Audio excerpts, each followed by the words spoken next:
Agora eu vou gravar. Tudo bem, turma? Então, essa aula de hoje a gente vai trabalhar sobre regra de 3. Na aula anterior, nós falamos sobre grandezas inversamente e diretamente proporcionais. Era necessário fazer aquela introdução com vocês para vocês entenderem a regra de 3, que está muito ligado a trabalhar com grandezas que são direta ou inversamente proporcionais, tá? Então, essa aula nós teremos 2 vídeos, nós vamos começar com a parte 1. Então, o primeiro uso sistemático, ou seja, o primeiro uso escrito da regra de 3, ocorreu provavelmente na China antiga. Depois de começar ali na China, alcançou a Arábia através da Índia. Só que o que acontece? Era um procedimento mecânico que estava dando certo, só que não se sabia por que fazia aquele procedimento.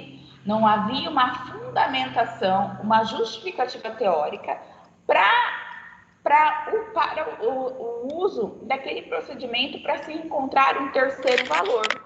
Então, não tinha uma fundamentação teórica, uma justificativa para isso. Somente no século XVI que seu método passou a ter uma justificativa. Olha, a gente faz isso por isso. Esse procedimento dá certo por conta disso, tá? Então, assim, as pessoas iam usando de forma mecânica, não se sabia o porquê. Ah, é assim porque Deus quis, né? Não, lá no século XVI, que teve, então, uma justificativa para o uso. Por que aquele procedimento de multiplicar em cruz, ele estava dando certo, tá? Então, qual era a justificativa? Porque passou a associá-lo a uma proporção com relação entre duas ou mais grandezas. Então, vamos relembrar o que é uma proporção. Proporção é uma igualdade entre duas razões. Então, a regra de 3, nós vamos trabalhar com proporções, ou seja, com igualdade entre duas ou mais grandezas. Então, entre duas razões, a gente tem uma proporção, tá? Então, a regra de 3 nada mais é que a gente trabalha a igualdade entre duas razões, entre uma ou mais razões, né? Entre uma ou mais proporções. Tudo bem? Por que regra de 3? Por que esse nome? Por quê? Pelo fato de descobrir um quarto elemento a partir de 3. Então, na regra de 3, nós teremos 3 valores conhecidos e o quarto nós vamos descobrir. Então, esse quarto elemento a gente descobre a partir de 3, de modo que exista uma proporção entre eles. Então, para ter uma regra de 3, eu preciso que exista uma proporção. Então, agora sim, a gente justifica o procedimento da regra de 3, porque existe uma proporção entre aqueles valores que nós estamos relacionando, tá? É uma ferramenta muito simples, porém muito poderosa. Então, vamos aprender. Vamos lá, então. Então, a gente já começa com situações problemas, tá? Um pintor gasta 2 galões de tinta para pintar uma parede de 45 metros quadrados. Responda: quantos litros de tinta serão necessários para pintar 135 metros quadrados, sabendo que cada galão contém 3,6 litros? Então, assim, como é que a gente resolve uma regra de 3? Tá? Primeira coisa, a gente precisa identificar quem são as grandezas que estão envolvidas aqui. Então, nesse caso, quem são as grandezas? Quais são os números que eu estou utilizando? Quais são as grandezas daquilo que eu estou medindo, aquilo que eu estou contando? Então, quais são as grandezas que eu tenho? Galões. Quantos galões eu preciso para poder pintar uma área de parede, tá? Então, quem são as minhas grandezas? Quantidade de galões. Lembrando que grandeza é aquilo que eu posso medir, aquilo que pode ser mensurado. Então, galões. Quantos galões eu vou utilizar para pintar uma determinada área da parede. Então, a área da parede é a outra grandeza. Então, metro quadrado da parede. Então, a primeira coisa que vocês vão fazer é identificar quais são as grandezas que são envolvidas no problema. Então, quantos galões de tinta para pintar metro quadrado de parede? Tudo bem? Identifiquei as grandezas. Agora, nós vamos colocar os valores que estão envolvidos, que o exercício me dá. Então, o que ele falou? Voltando ao problema. Um pintor gasta 2 galões de tinta para pintar 45 metros quadrados. Então, o que eu fiz? Eu transcrevi isso numa linguagem matemática, tá certo? Responda. Quantos litros de tinta? Então, eu quero saber quantos galões de tinta serão necessários para pintar 135 metros quadrados. Então, é isso que eu vou fazer, tá? Primeiro, identifiquei as grandezas. Segundo, eu vou colocar aquilo que o exercício me dá, as informações que ele está me dando. Ele está me falando o seguinte, ó, que com 2 galões, eu pinto 45 metros quadrados de parede. Quantos galões eu vou precisar para pintar 135? Mas, professora, ele não está perguntando quantos galões, ele está perguntando quantos litros de tinta. Mas se a gente encontra a quantidade de galões que nós iremos precisar, a gente multiplica por 3,6, que é o que vem dentro de um galão. Resolvi, tá? Aí a gente dá a resposta que ele está pedindo que em litros. Tudo bem? Então, 2 galões. Opa, 2 galões. Eu pinto 45 metros quadrados. Quantos galões eu vou precisar para pintar 135? Agora que entra, eu preciso saber se essas grandezas são diretamente ou inversamente proporcionais, porque na hora de resolver, saber se é diretamente ou inversamente, ele influencia na resolução, tá? Então, vamos lá. Como que eu sei se é diretamente ou inversamente proporcionais? Vai perguntando. Que pergunta que eu vou fazer? Então, vamos lá, ó. Eu aumentei o meu metro quadrado da parede a ser pintada, concorda? Eu tinha 45, agora vou para 135. Então, eu aumentei a minha área. Eu vou precisar de mais ou menos galões para pintar? Gente, se eu aumentei a área a ser pintada, eu preciso de mais galões. Então, eu aumentei uma grandeza, a outra grandeza eu tenho que aumentar também. Opa, eu aumentei uma grandeza, a outra grandeza eu preciso aumentar também. Então, são grandezas diretamente proporcionais. Tudo bem? Então, vamos lá, recapitulando.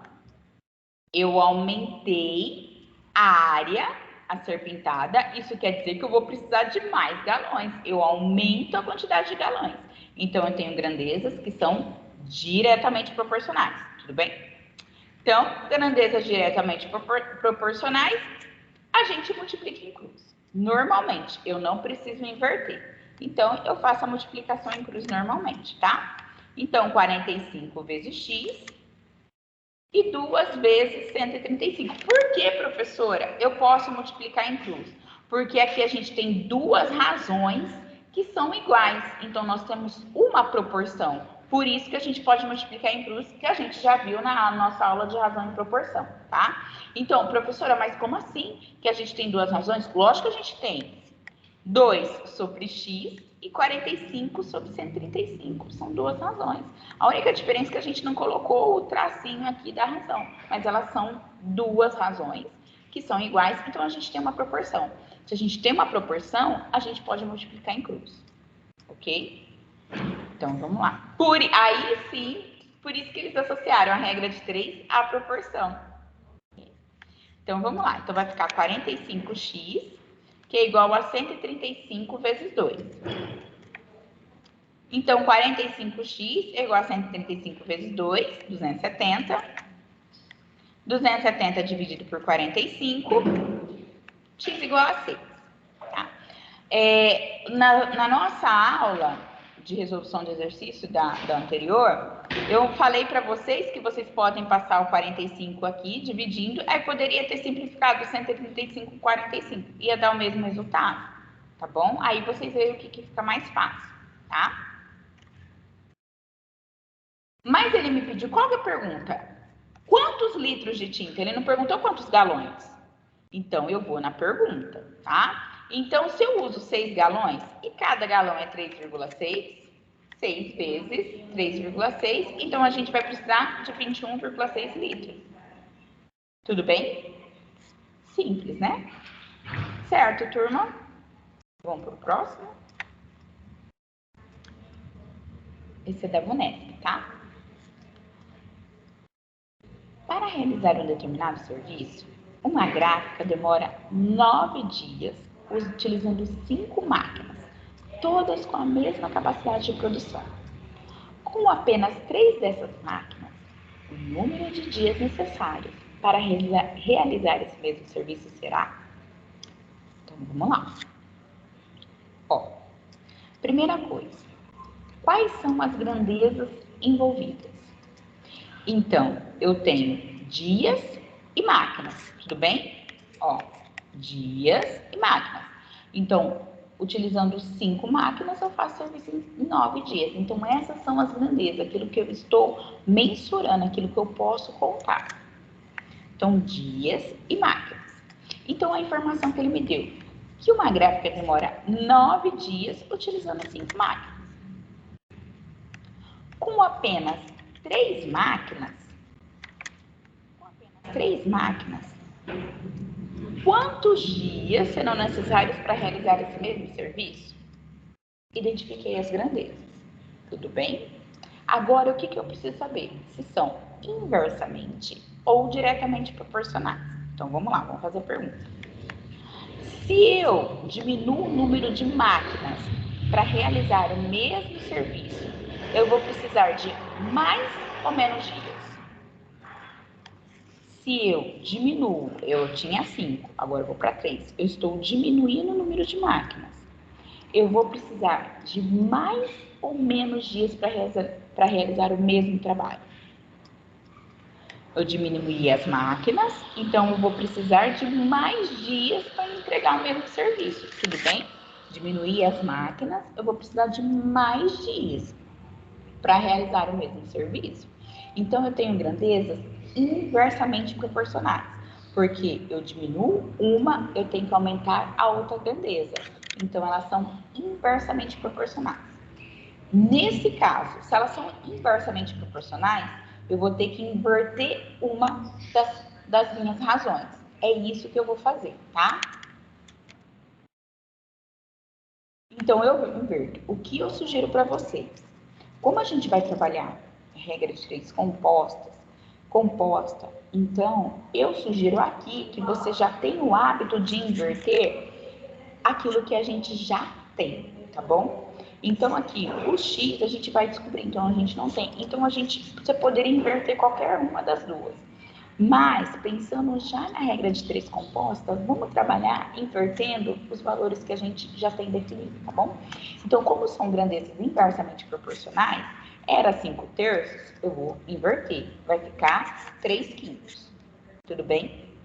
Inverti, agora sim eu multiplico em cruz, tudo bem? Então, vai ficar 3x igual a 9 vezes 5. 3x igual a 45. Eu fiz direto, desculpa, tá? O 3 está multiplicando, passa dividindo, então vai ficar 45 dividido por 3. 45 dividido por 3 é 15. Tudo bem? Então, com apenas 3 máquinas, serão necessários 15 dias para realizar o serviço. É óbvio, né? Se eu tenho menos máquinas, a minha quantidade de dias vai ter que aumentar. Então, era 9, passou a ser 15 dias. Tudo bem? Então, grandezas inversamente proporcionais, você verificou que são inversamente proporcionais, você vai inverter uma das razões para depois multiplicar em cruz. A única diferença é essa, tá? Diretamente proporcionais, a gente deixa direto, faz a multiplicação direta, em cruz direta. Inversamente proporcionais, eu preciso inverter uma das razões para poder multiplicar em cruz. Só, é isso, gente. Isso é o básico da regra de 3 simples, tá? A gente continua no próximo vídeo.